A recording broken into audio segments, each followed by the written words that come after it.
누가복음 17장 11절 말씀부터 19절에 있는 말씀을 한 절씩 교독을 하고 우리 19절 말씀은 함께 읽도록 합니다. 누가복음 17장 11절로 19절까지 제가 11절 말씀을 먼저 읽겠습니다.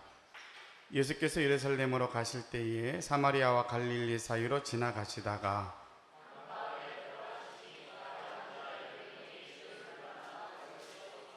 소리를 높여 이르되 예수 선생님이여 우리를 불쌍히 여기소서 하거늘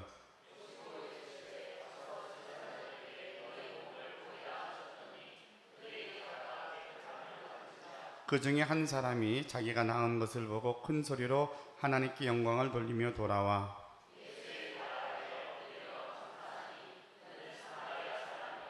예수께서 대답하여 이르시되 10사람이 다 깨끗함을 받지 아니하였느냐 그 9은 어디 있느냐.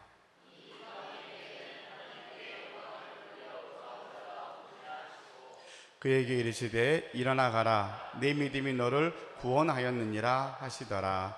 아멘.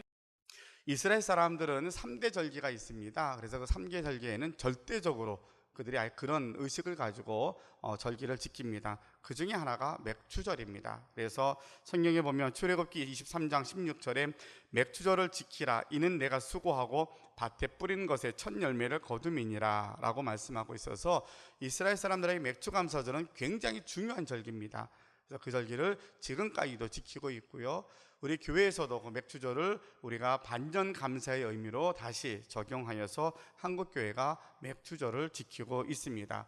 그래서 저희는 농사를 짓거나 보리 추수하는 건 아니기 때문에 첫 열매로 드리는 건 아니지만 지난 6개월 동안 우리에게 베푸르신 하나님의 은혜 또 그로 말미암아 우리가 감사를 무엇인지 왜 하나님이 감사하라고 그러셨는지 감사 안 하면 어떻게 되는지 하는 것들을 함께 말씀을 통해서 살펴보면서 은혜를 나누고자 합니다.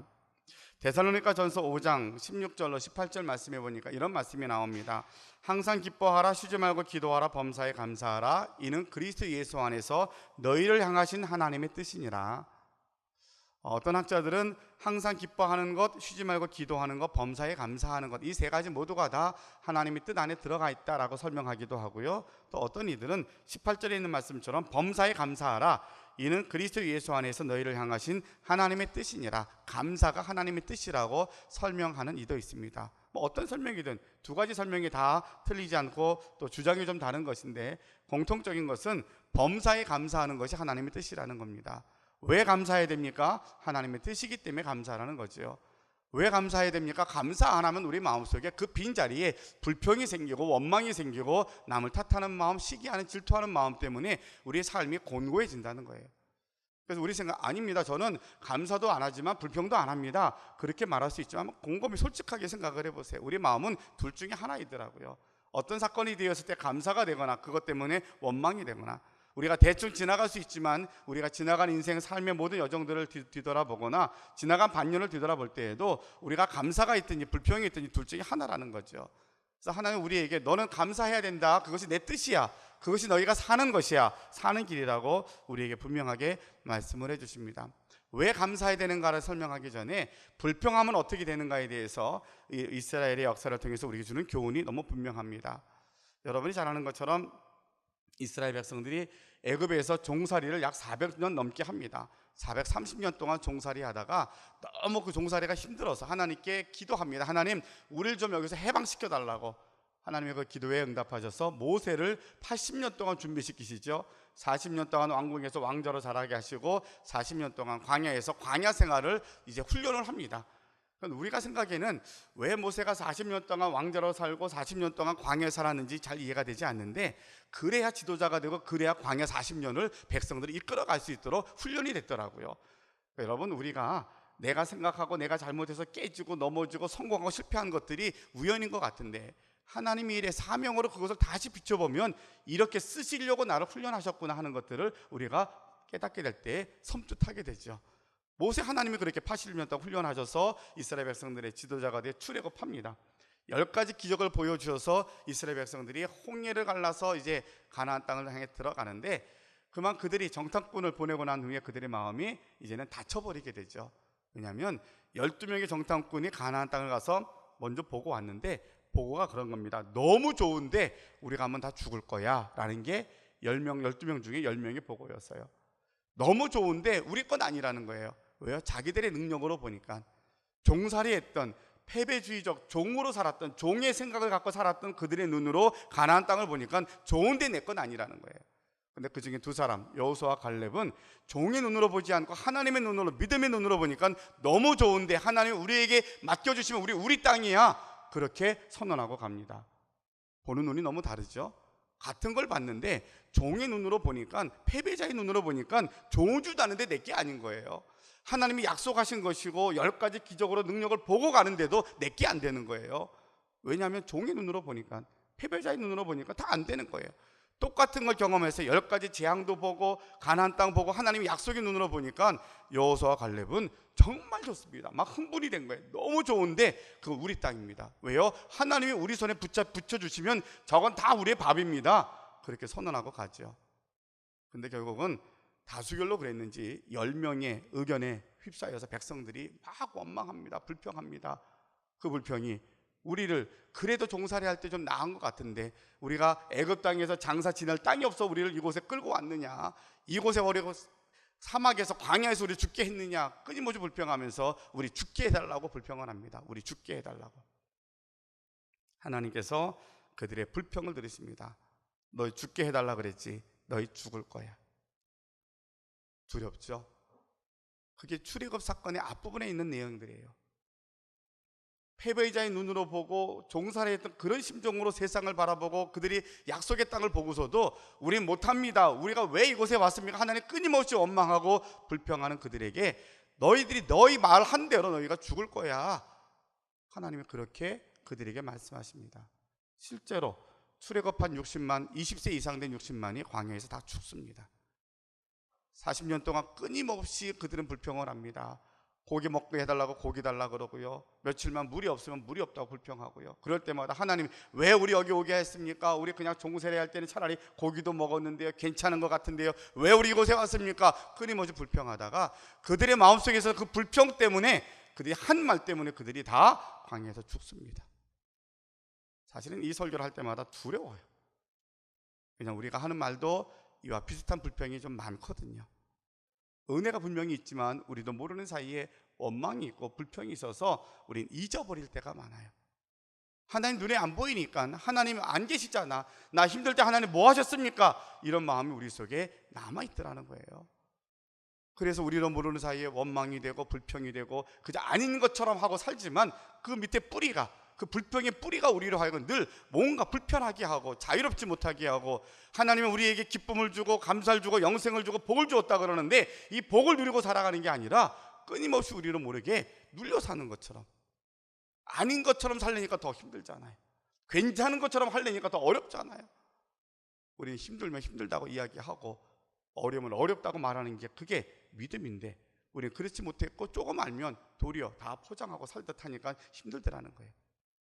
정말 하나님 우리에게 원하시는 것은 우리에게 영생과 더불어 이 땅에서 승리와 기쁨을 주기를 원하시는데, 그래서 승리의 삶을 우리에게 허락하신 게 뭐냐면 내 뜻은 너희가 감사하는 거야 라고 우리에게 말씀하시는 거예요.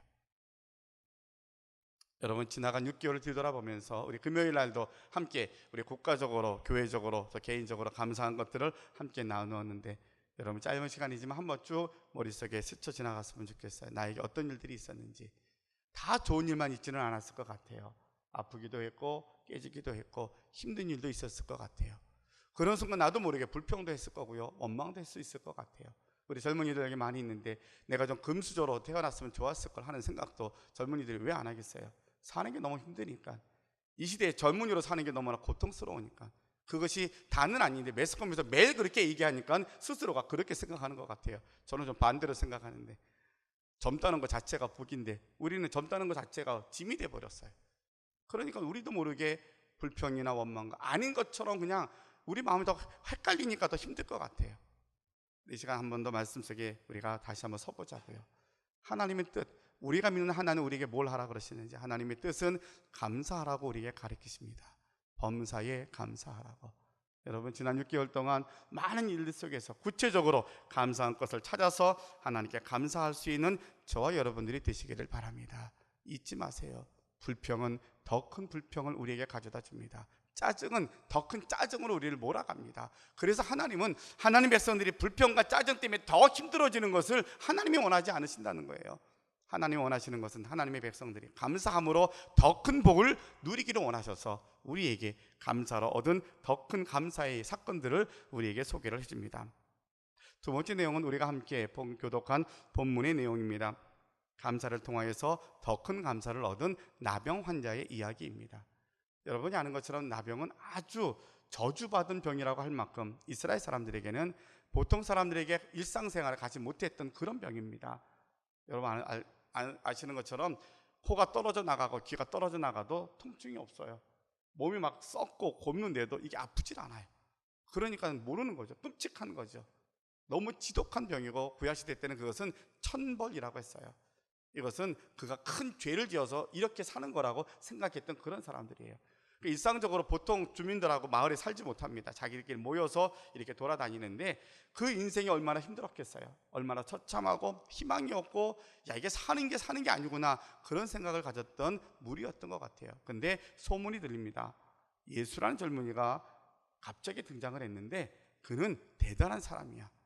죽은 자도 살리고 어떤 병이든지 고치시더라. 그래서 이 10명의 나병 환자들에게 소망이 생겼습니다. 우리가 예수님 만나면 나을 수 있겠구나.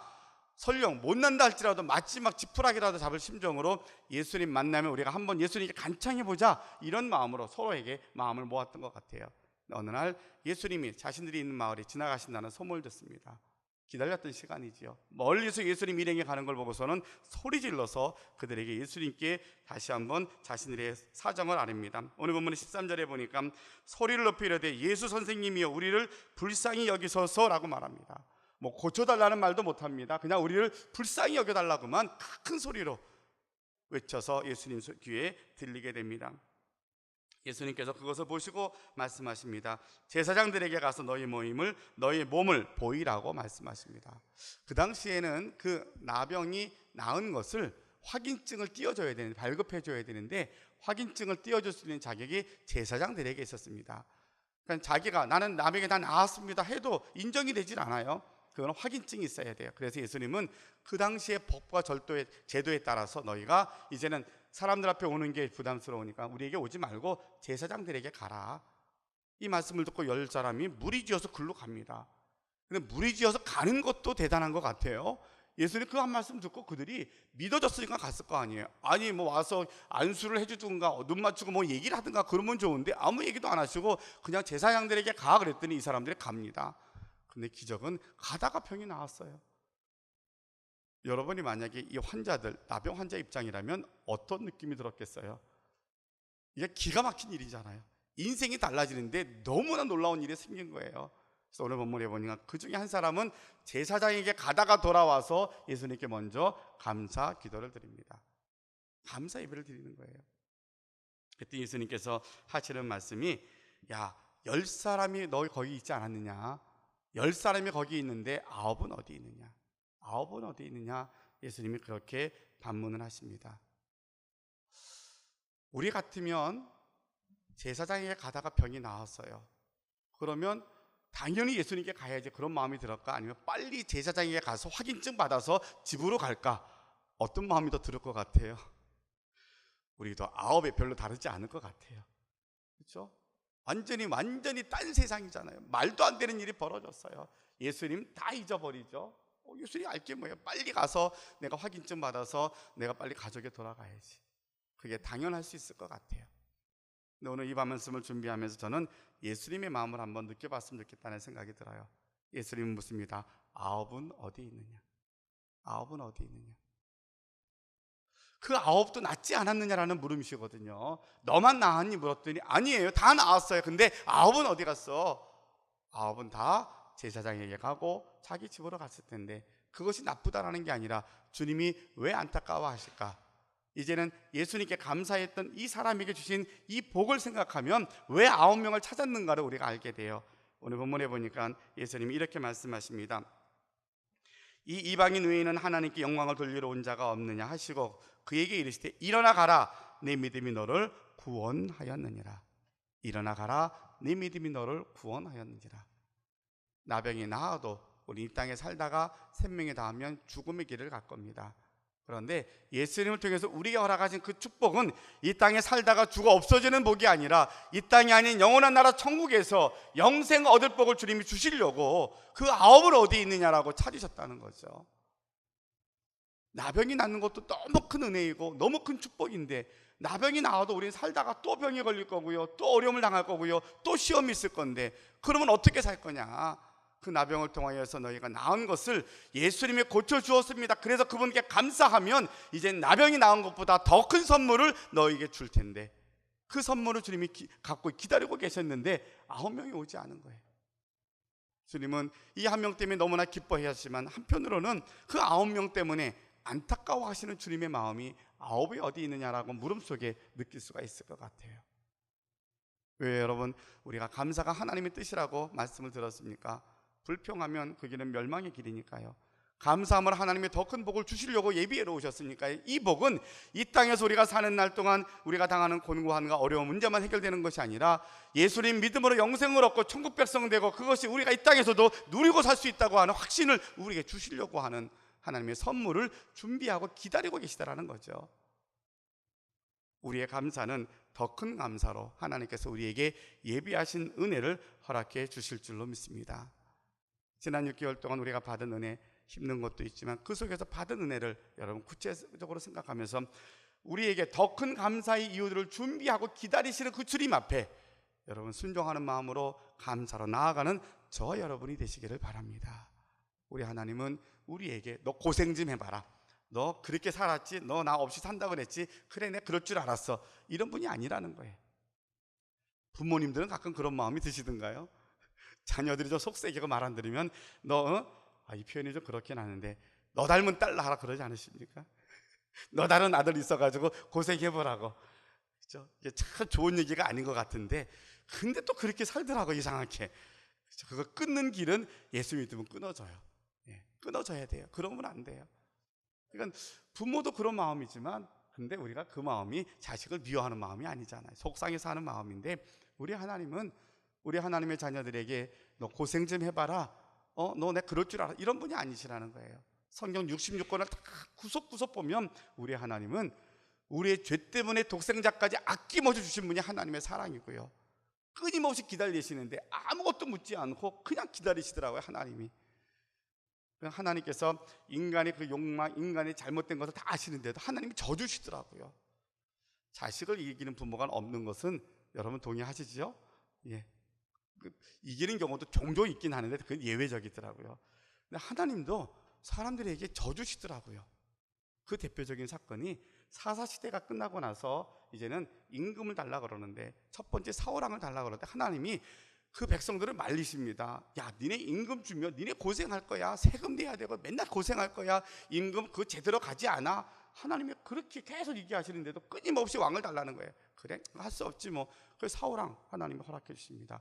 그리고 나서 이스라엘 백성들이 고난의 인생길이 계속 역사가 나타나거든요. 하나님의 사랑은 어떨 때는 우리가 무모한 것을 얘기할 때도 기다려주시고 참으시더라고요. 그게 우리의 하나님이세요. 그 하나님이 그렇다면 우리에게 원하시는 것, 너가 계명을 지켜라, 율법을 지켜라, 좀 감사 좀 해라, 이것은 우리에게 너가 헌금 좀 드려라, 너가 좀 봉사 좀 많이 해라, 이런 게 아니라니까요. 우리는 언제부터인가 절기가 되면 헌금 내는 날인 줄 알고 부담스러워해요. 언제부터인가 봉사하라면 뭐 대단하게 우리가 사역하는 것처럼 그것까지 막 생색나고 힘든 것처럼 이야기해요. 여러분, 우리 하나님은, 제가 믿는 하나님은 가난하지 않으시더라고요. 그렇죠? 그렇게 일을 못해서 안달이 나고 뭐 좀 하라고 그런 분이 아니시더라고요. 아무것도 안 해도 하나님의 자녀가 죄 전에 오기만 하면 좋아하시더라고요. 뭐 때문에 따진 게 아니라 그냥 내가 잘 됐으면 좋겠어, 내가 이 땅에서 정말 승리하고 살았으면 좋겠어, 너희가 멋지게 사는데 나 혼자만 억지로 살지 말고 너 때문에 많은 사람들이 살고 생명을 얻고 그들을 책임지는 인생이 됐으면 좋겠어. 이것이 하나님의 마음이시더라고요. 그 하나님의 마음이 우리가 느껴지니까 하나님은 우리에게 더 큰 선물 보따리를 준비해 놓으시고 우리가 절기를 지킴으로 감사하라 그러시는 거구나. 그것이 절기를 지키는 우리들의 마음이 돼야 될 줄로 믿습니다. 그래서 우리가 맥주 감사절로 지키지는 않지만 우리 6개월의 감사를 한번 여러분들이 이렇게 써보시고, 제가 지난번 수요일에 때는 10가지씩 한번 써보시라 그랬어요. 숙제하셨나 모르겠어요. 한번 다 써보시고 써보다 보면 우리의 감사가 내용이 생기거든요. 감사를 통해서 하나님께 감사하면 감사가 쌓일수록 불평이 적어지고요, 원망이 적어지고요, 감사가 채워지면 여러분 놀랍게 하나님의 남은 6개월 하반기 동안 하나님이 행하실 놀라운 일들을 우리가 기대하며 그 열망을 가지고 또 6개월을 시작하게 될 줄로 믿습니다. 근데 오늘 함께 두 번째로 더 크게 은혜를 나누고자 하는 것은 골로새서 2장 6절로 7절 말씀, 여러분 투보에도 나와 있습니다. 거기에 이런 말씀이 나옵니다. 그러므로 너희가 그리스도 예수를 주로 받았으니 그 안에 행하되 그 말씀의 뿌리를 박아 세움을 받아 교훈을 받은 대로 믿음에 굳게 서서 감사함을 넘치게 하라. 감사함을 넘치게 하라는 거예요. 그러니까 우리가 받은 은혜가 감사합니다, 하나님이 이런 감사 보따리를 주고 준비해 놓으셨습니다, 그래서 감사하겠습니다, 우리 마음에 조금 생겼는데 이제 사명으로 감사를 넘치게 하라는 하나님의 뜻이 무엇인가를 생각하며 또 은혜의 자리에 조금 더 들어가 보려고 합니다. 넘치는 감사를 다니엘의 감사를 통해서 배우려고 합니다. 다니엘의 감사. 여러분 밑에 있는 다니엘서 6장 10절에 있는 말씀 같이 한번 읽어보겠습니다. 시작. 다니엘이 이 조세의 왕의 도장이 찍힌 것을 알고도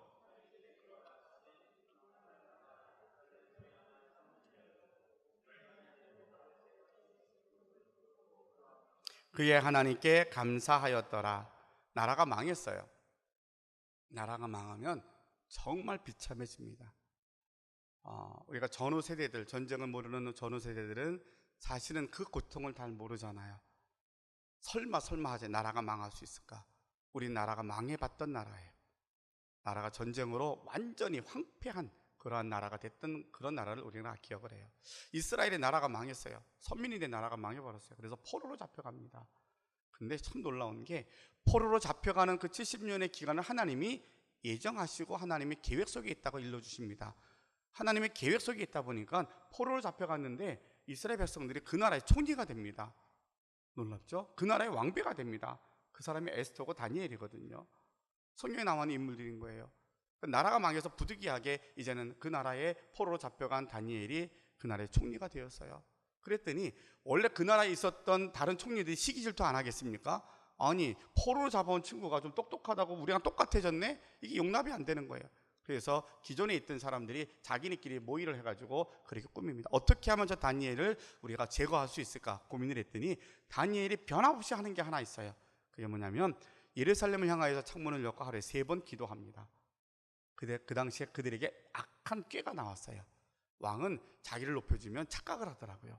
그래서 왕에게 가서 조서를 하나, 조서에 도장을 찍으면 왕도 못 어긴다는 거 우리가 상식으로 아니까 거기다 하나 조서를 만듭니다. 왕이시여, 지금부터 며칠간은 왕 외에 다른 사람에게 절하거나 기도하면 사자굴에 집어넣기로 하십시다. 그랬더니 그래? 나 외에 다른 사람에게 절하는 또 다른 왕이 있어? 그건 안 되지. 거기 말에 속아 넘어가서 왕이 그 조서에 도장을 찍습니다. 무슨 얘기예요? 다니엘을 사자굴에 넣어서 죽이겠다는 거거든요. 왕이 그것을 보고서는 아무 생각, 왜냐하면 왕은 다니엘을 되게 귀하게 여기고 존중했던 사람인데, 아꼈던 사람인데 자기가 한 행동 때문에 다니엘이 죽을 거라는 거 생각도 못했던 거예요. 그냥 알아서 하라고 자기만 높여주니까 좋다고 생각을 했는데 그 조서를 가지고 다니엘이 가서 알려줍니다. 야, 너 앞으로 기도하면 너 사자굴에 들어갈 거야. 그걸 알고도 한 행동이 오늘 우리가 읽었던 본문의 말씀인 거예요. 다니엘이 이 조서에 왕이 도장이 찍은 것을 알고도 자기 집에 들어가는 윗방에 올라가 예루살렘을 향한 창문을 열고 전에 하던 대로 하루 3번 무릎을 꿇고 기도하는데 그 기도 내용이 하나님께 감사하였다. 원래 하던 대로 하나님께 기도하는데 어제의 기도와 오늘의 기도는 다릅니다. 어제는 3번 기도해도 아무런 일이 생기지 않아요. 지금 기도하는 기도는 내가 기도하는 순간 잡혀서 사자굴에 들어가는 거예요. 이걸 알았어요. 알았는데 다니엘은 하던 대로 3번 기도하는데 하나님 감사합니다라고 기도했다는 거예요. 다니엘이 한 감사는 어떤 감사였을까요? 지금 죽어도 괜찮습니다, 그런 감사였을까? 무슨 감사였을까? 성경에는 나와 있지 않아요. 근데 한번 그의 마음으로 생각해 보면 어떤 감사였을까? 도대체 어떤 심정으로 감사할 수 있었을까? 생각해 보니까 다니엘은 그가 믿는 하나님이 전능하신 하나님을 믿었다는 거죠. 그가 어느 상황이 돼도 그 세상의 법, 그 사악한 사람들이 꾀하는 그 악한 꾀 위에 하나님이 계신 것을 믿었기에 그는 그것에 흔들림 없이 하나님 앞에 감사의 기도를 드립니다. 하나님, 내가 어떤 상황이 되어도 하나님이 나를 지켜주시고 나를 승리케 하실 겁니다 라는 그런 믿음의 고백이 그로 하여금 감사할 수 있었던 것으로 우리가 생각해 봅니다. 그렇지 않고서는 감사할 수 있는 상황이 이해가 되지 않아. 어떻게 감사를 해요? 뭐 근거가 있어야 감사하죠. 다니엘에게는 그런 믿음이 있었던 거죠.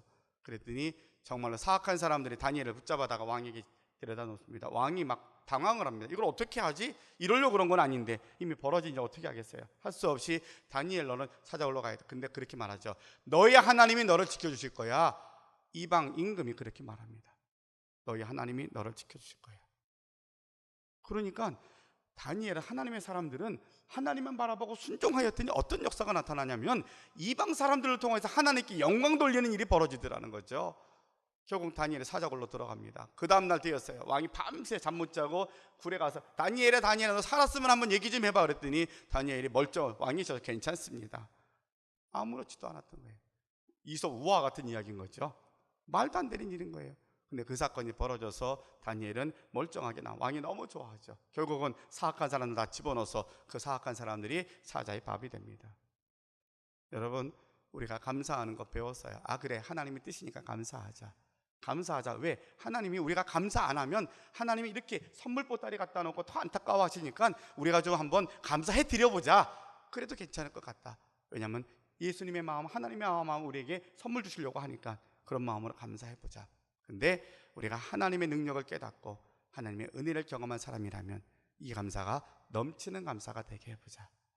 넘치는 감사는 우리가 고난의 길인 줄 아는데 앞으로 6개월 동안에 우리가 갈 길이 우리 고3들에게는 험난한 길이 될 거고요. 시험 준비하고 시험 봐야 되니까 우리 각자가 취업을 준비하는 자녀들이 쉽지 않은 길이 될 거예요. 직장에서도 이제는 우리가 1년 1년마다 새롭게 하는 여러 가지 변화들, 계획한 일들이 결코 만만하지 않을 거예요. 나라적으로도 또 교회나 여러 가지 사정들이 우리에게 다 좋은 것만 우리 앞에 있지 않아요. 그래도 다니엘처럼 믿음으로 감사하고 선포하고 나아가는 저와 여러분이 되실 수 있기를 바랍니다. 우리의 감사가 넘치게 하자. 다니엘은 내가 기도하면 죽을 줄 알았는데 죽을 것을 두려워하지 않고 죽음을 이기게 하시고 지키시는 하나님의 믿음이 있으니까 감사하더라는 거죠. 이 감사가 어떤 역사가 나타나요? 이방 임금이 하나님을 높여드리고 하나님이 너 지켜줄 거야, 그런 신앙 고백하더라는 거죠. 우리가 넘치는 감사할 때에 우리의 감사를 통하여서 세상에 많은 사람들이 당신이 믿는 하나님 나도 좀 믿고 싶다고, 당신이 가는 교회 나도 좀 가면 안 되겠느냐고, 그런 역사가 일어날 줄로 믿습니다. 우리가 나가 열심히 전도도 해야 되지만 우리가 이 감사를 통하여서 하나님이 역사하실 것을 다시 한번 기대하고, 여러분 기대와 열망이 있을 때에 남은 6개월을 힘차게 우리가 용기 있게 나아가는 6개월이 될 줄로 믿습니다. 그래서 주님, 우리에게 주어지는 믿음의 눈이 출애굽한 이스라엘 백성들 10명이 종의 눈으로 보고 늘 절망하고 실패했던 눈으로 세상을 보지 말고 여호수아와 갈렙처럼 믿음의 눈으로 세상을 보게 해주세요. 우리 믿음이 다니엘과 같은 믿음이 되어서 전능하신 하나님을 내가 믿기 때문에 그 주님에 대한 능력을 내가 기대하기 때문에 오늘도 승리하고 나갈 겁니다. 선포하고 나아가서 여러분 올 남은 6개월이 기대가 되어지고 여러분 때문에 많은 사람들을 살릴 수 있는 복된 한 해가 될 수 있기를 주님의 이름으로 축원합니다. 기도하겠습니다. 사랑의 아버지 하나님, 감사합니다. 세월이 정말 빨리 지나갑니다. 옛날에는 어르신들만 세월이 참 빨리 지나간다고 그랬는데 요새 우리 중학생들한테 물어봐도 시간이 정말 빨리 갑니다 그러더라고요. 하나님, 세월이 너무나 빨리 지나가는 것이 이상한 것이 아니라 이 빠른 시간들 속에서 하나님 우리와 어떻게 함께 하시는가를 다시 한번 뒤돌아보며 감사하는 이 시간이 되게 하여 주옵소서. 지난 6개월 동안 나라적으로나 교회적으로 우리 가정과 개인, 직장과 우리의 삶 속에서 하나님께서 허락하신 은혜가 너무 많은데 이 은혜를 구체적으로 주님께 감사하여서 하나님, 아홉은 어디 있느냐, 주님이 안타까운 마음으로 사셨던 그 대상에 들어가지 말고 우리는 감사했던 사마리아 사람 그 한 사람이 되어서 하나님께 감사하는 저희들 되게 하여 주옵소서. 우리의 믿음에 큰 믿음을 선물해 주신 것 감사합니다. 주님, 우리의 감사가 다니엘의 감사가 되게 하여 주옵소서. 주님, 너희의 감사를 넘치게 하라고 말씀하셨사오니 우리의 감사가 고난이 앞에 있지만, 환난이 앞에 있지만, 어려움이 우리 앞에 있지만 그래도 이것을 이기게 하실 하나님을 믿음으로 감사로 나아가는 저희들이 되게 하셔서 우리를 통하여서 세상이 달라지고 많은 사람들을 생명으로 인도하는 놀라운 역사를 이루어갈 수 있는 하반기 지난 앞으로 6개월이 되게 하여 주시옵소서. 주님이 약속을 의지하고 갑니다. 신실하신 하나님 때문에 찬양합니다. 내가 너를 떠나지 않고 너와 함께 할 것이라는 하나님이 약속 붙잡고 갑니다. 주님에서 꼭 붙잡고 승리하는 저희들 되게 하여 주옵소서. 예수님의 이름으로 기도하옵나이다. 아멘.